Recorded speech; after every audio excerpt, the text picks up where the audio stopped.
Bunch of new Star Wars stuff has dropped over the past 24 hours, and I want to go over some of it. I also want to go over some of the Acolyte cope that is still going on. But let's start here. There's reports that Kathleen Kennedy will be out.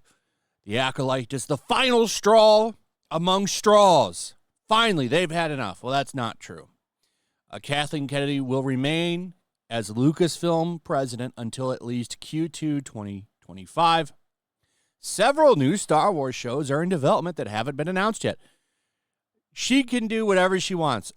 I don't know what it is, but for some reason, they're just going to let her stay.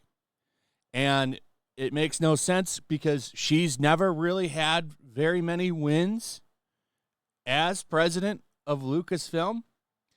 Really, she's had maybe one, and that's the first 2 seasons of The Mandalorian. But other than that, it's been L after L after L for her. But they're never going to fire her. If they were going to fire her, they'd have fired her a long time ago. She can do whatever she wants. And apparently she has unlimited resources because new shows are in development that haven't been announced.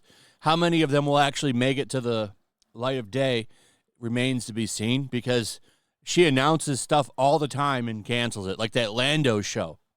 They finally admitted that show's never coming. I think a month or 2 ago, they came out and said that. That show could have probably worked with a really good writer, but who am I kidding? They wouldn't have put a really good writer on it. They would just go get some activists that they always hire. They don't really care about doing Star Wars right. That's been pretty obvious to me for a long time. We're just kind of laughing at the dumpster fire at this point, like the Acolyte or the CGI facial animations in Star Wars Acolyte. Can you answer me a question in the comments? How is it that facial animations have gotten worse? You know, maybe it's just me, but I feel like they were pretty solid in the PS4 era. What is it about this new era where they all look like dogs? I don't quite understand it. This is awful. Watch this. He told me you could mod my speeder. Yeah. Yeah, of course. I've got every part you could want. I mean, mag fins, aftermarket sensors, booster coils.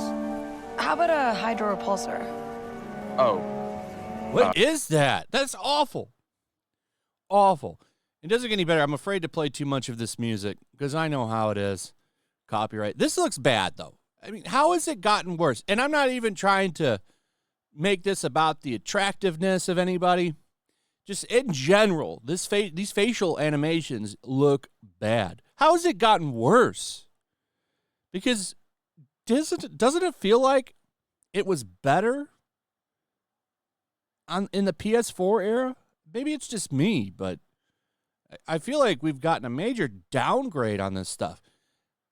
This almost looks as bad as Mass Effect Andromeda, or whatever it was called, the one everybody hates, the really bad one. And there's more stuff with this game. This is another clip that's been going around, making the rounds. Like, look at this awful AI. I really just am kind of blown away at how some of the AI and glitches in this game got through. Do they have anybody play test games anymore? Just like I said yesterday, we're the beta testers, I guess. We're the ones. We pay $70, or in some cases, some of you, $130 to be the beta testers and play this game early. It's wild. Like, I have no doubt this stuff will likely get fixed, but you're going to have to wait a couple of months to get all of these things actually repaired and back to good performance. So the people that buy the game on sale will actually be the winners in all this, to be honest. So here's the Acolyte salt. So this information dropped yesterday. The Acolyte cancellation details. Viewership tanked after 2 episodes. It cost $630,000 per minute of screen time. That is crazy. Why is Kathleen Kennedy allowed to just pump money into these things? This show is expensive. What a waste of money. No plans to remove series from Disney Plus, so they're not going to write it off as a tax return. I'm actually kind of surprised because nobody's going to go back and watch this. I think the cope is probably that it's going to become some kind of a cult classic or something that people are going to tune in and watch it later, and it's going to become a huge piece of Star Wars essential viewing for fans. Now, the real fun has been watching the cope from a lot of these influencers that were propping this show up and putting out those cringy videos where they're like, there's more than us than there are of you. Well, where were they? The defense of this show is hilarious.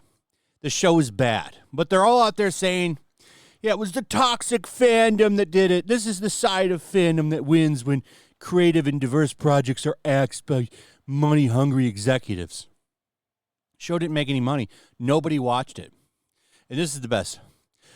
All of this in just a few days. And as a white woman, this is nothing compared to the racist rants I've seen. My friends and peers, please take care of yourselves.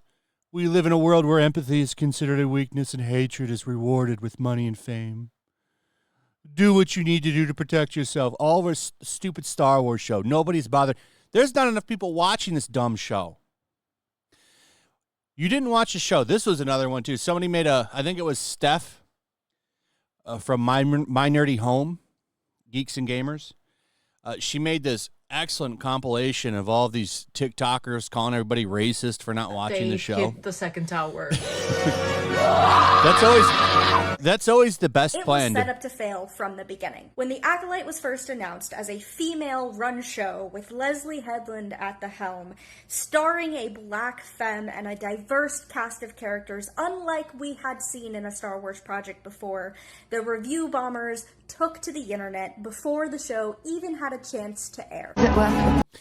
Sorry, nobody liked it. Viewership dipped after 2 episodes. People gave it a chance. People tried to give it a chance. They thought the show sucked. And I love how they're propping up Leslie Headland, former personal assistant to Harvey Weinstein. If this was anybody else, they would be using that talking point nonstop. She literally helped cover up Harvey Weinstein's bullshit. But let's not talk about that. Here's some more. If you find yourself frustrated with the discourse in the Star Wars fandom this week, consider where the goalpost begins. It begins with low viewership. Nobody watched this show because Star Wars is dead, and you've helped kill it. We're arguing with a group of people who did not even watch The Acolyte. No, most of them did. People that did full-on reviews did watch the entire thing on. But who have decided that it was bad and that this opinion must be fact. It isn't worth even paying these people attention because they are creating a false narrative for themselves and assuming that everyone else will believe it. But we know that's not how opinions work or are formed. A lot of people watched the show, sorry. And then they dipped after the first 2 episodes. They were done, and they left, and they never came back because the show is complete cringe. It is a terrible show. It is an awful show. It is made for women that like TLC reality shows and the Arrowverse, which does not appeal to normal Star Wars fans. And I'm not talking about, everyone always says, oh, the first 2 seasons of Arrow were good. That's fine. But after that, all of those shows turned into teen romance shows and lots of talking in hallways. That's not for me. That's basically what this show is. And that's not what I'm looking for in Star Wars.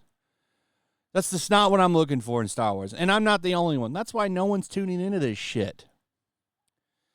So IGN is constantly shilling for the show. It's really funny. They must have got paid something because this article that they're posting here is from the 20th. So they just keep posting it over and over again with different headlines here. Fans of Star Wars The Acolyte have reacted loudly to the series being reportedly axed. And it's, a lot of cope tweets. It's actually kind of funny. I've already used this article for a video, though. They just keep reposting it. And then, of course, we have the pathetic petition which is only at 50,000 signatures. You can't even get people to come sign this petition. By the way, doesn't mean anything. There's a petition to reshoot the final season of Game of Thrones that has over 1 million signatures, which you'll never get. And how did that work out?